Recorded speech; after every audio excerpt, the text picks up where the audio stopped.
Chapter 4 Warhorse. Tying a long rope to the halter, he walked me out of the stable. I went with him because Zoe was out there looking back over her shoulder at me, and I was always happy to go anywhere and with anyone as long as she was with me.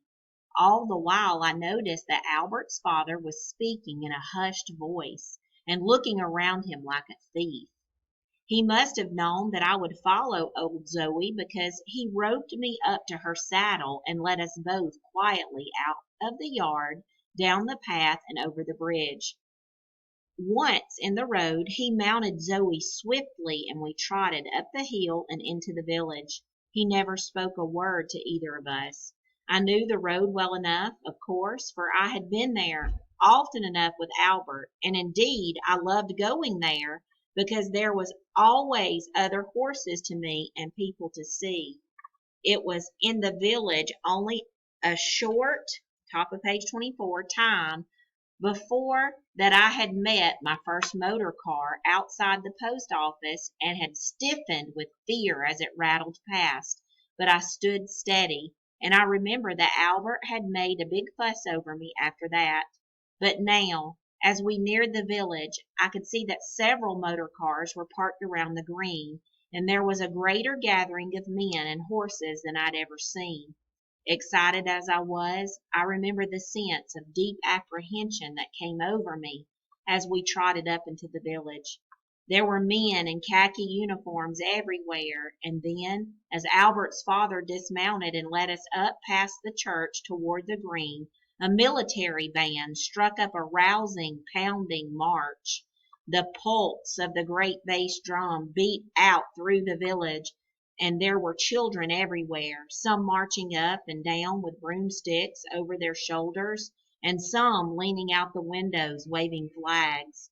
As we approached the flagpole in the center of the green where the Union Jack hung limp in the sun against the white pole, an officer pushed through the crowd toward us. He was tall and elegant in his jodhoppers and military belt with a silver sword at his side. He shook Albert's father by the hand. "I told you I'd come, Captain Nichols, sir," said Albert's father. "It's because I need the money, you understand.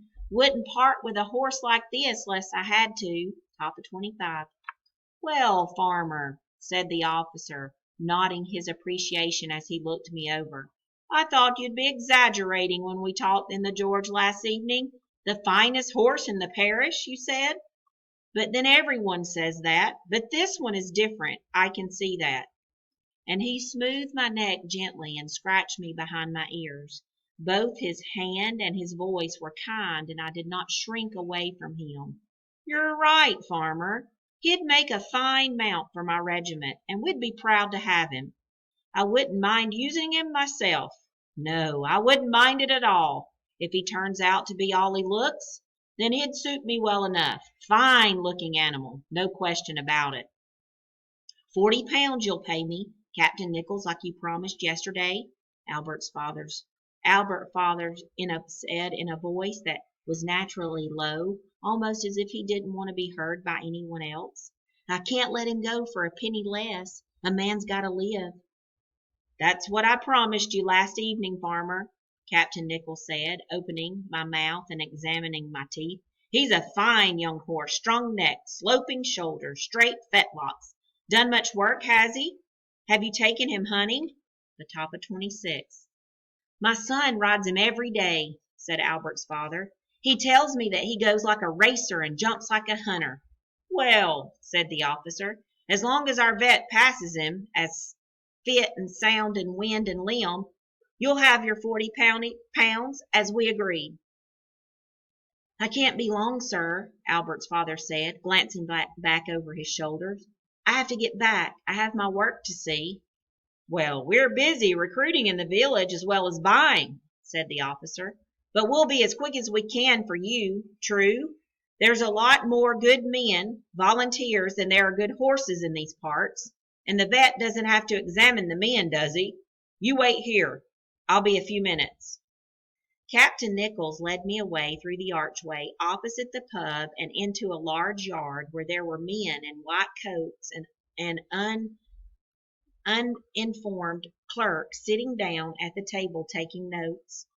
I thought I heard old Zoe calling after me, so I shouted back to reassure her that I felt no fear at this moment. I was too interested in what was going on around me. The officer talked to me gently as we walked away, so I went along, almost eagerly. The vet was a small, bustling man with a bushy black mustache. He prodded me all over, lifted each of my feet to examine them, which I objected to, top of page 27, and then peered into my eyes and mouth, sniffing at my breath.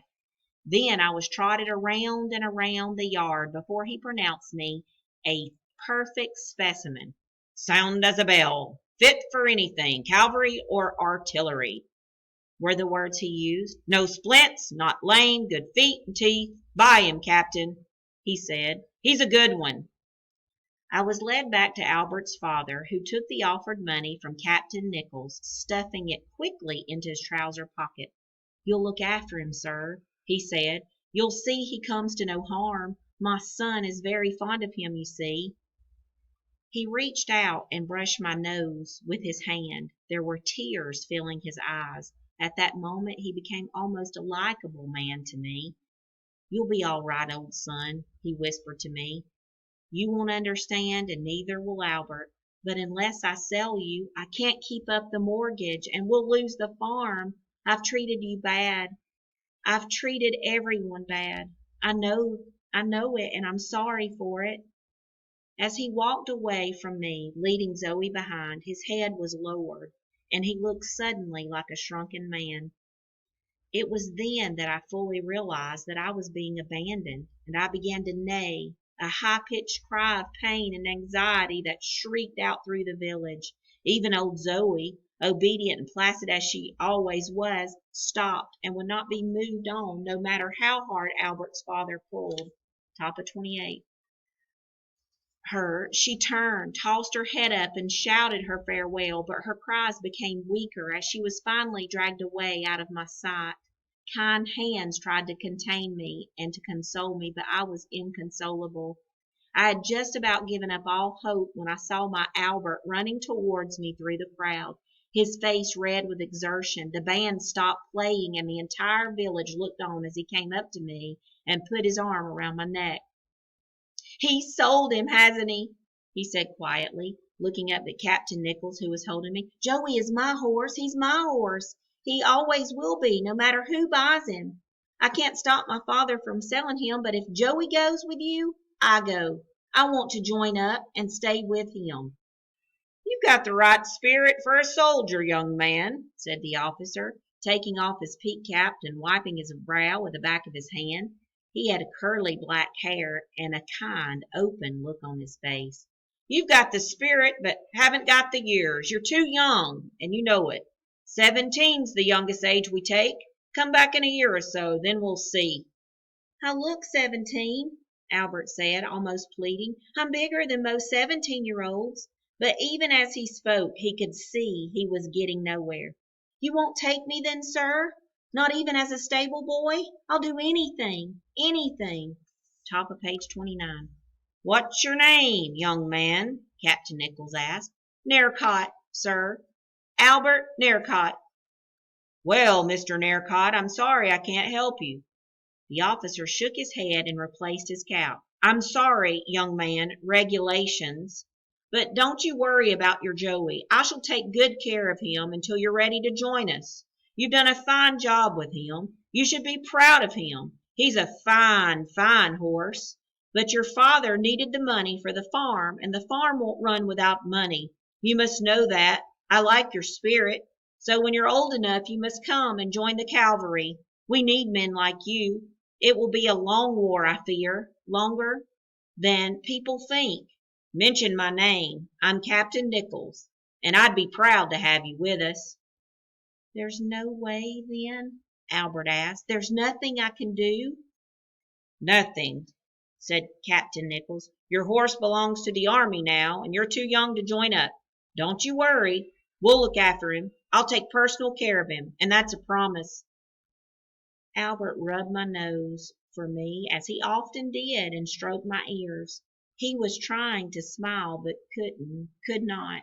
"I'll," top of page 30, "find you again, you old silly," he said quietly. "Wherever you are, I'll find you, Joey. Take good care of him, please, sir, till I find him again.